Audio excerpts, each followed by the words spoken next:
mga kasama ang pambansang awit ng Pilipinas. Bayang magiging, kalat ng pinangalan, alam ng puso, kapit mo'y buhay, nung pangitira, bulan na langit, sayang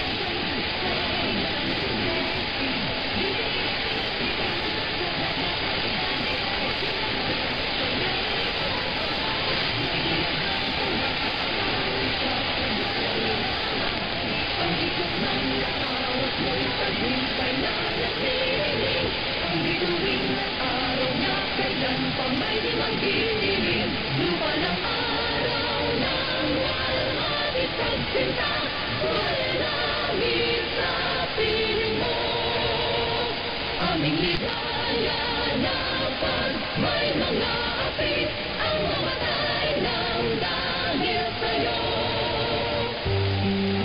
Morning is fast approaching. Let us awaken to the dawn of a new day with God as our constant guide. May He grant us wisdom in our decisions, courage to rise from our mistakes, devotion to our duties, and readiness to share and cooperate for the good of our families, our community. May He spark in us a love for the truth, respect for one another, and an urgency to serve. May He preserve us from false pride and selfish words, and help us to live in peace with one another as brothers. Sa serbisyo publiko, maaasahan mo mga balita'y detalyado at totoo. Ito ang himpilang DYKR 1161 RMN Kalibo, Aklan. Now signing on.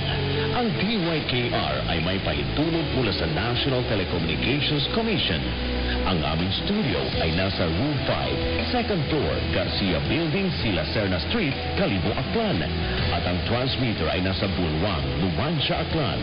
Ang aming pangkat-teknikal ay pinangungunahan ni Harry Tambong Fuentes, First Class Radio Telephone Operator with license number 99-PVI-24124. Roderick Liberato Kimbo, First Class Radio Telephone Operator with license number 93-1PVI-5247. Richard Laurente Rebanio, First Class Radio Telephone Operator with license number 97-1PVI-20289.